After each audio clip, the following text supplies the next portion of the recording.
Senin sözün taştan ağır, sen ne dersen tamam ağam.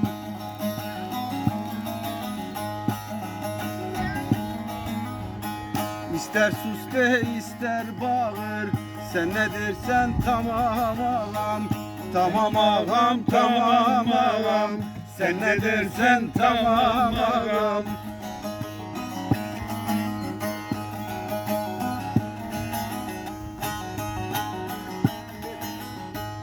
Emrin olur rica olmaz, aklı olan kafa bulmaz.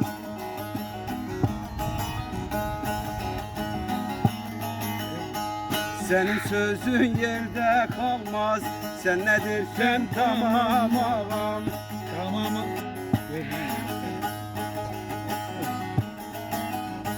Tamam ağam, tamam ağam, sen ne dersen tamam ağam.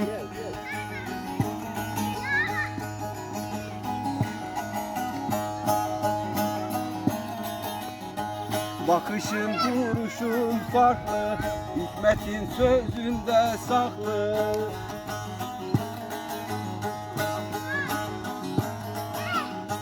Senin aklın devlet aklı, sen ne dersen tamam ağam.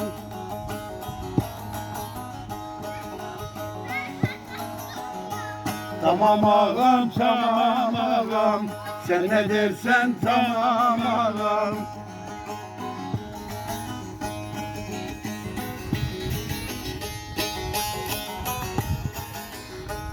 Ağzın ağzıdır kesenin, sözü geçmez hiç kimsenin.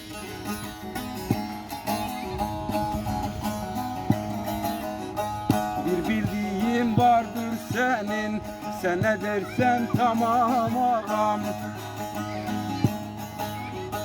Tamam ağam, tamam ağam, sen ne dersen tamam ağam.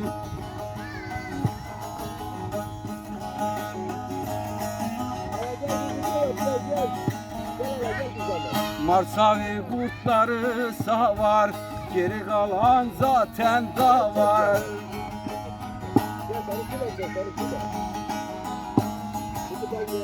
Sormamıza ne gerek var, sen ne dersen tamam ağam.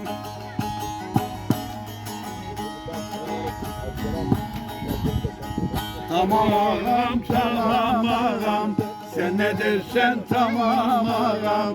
Tamam ağam, tamam ağam, sen ne dersen tamam ağam.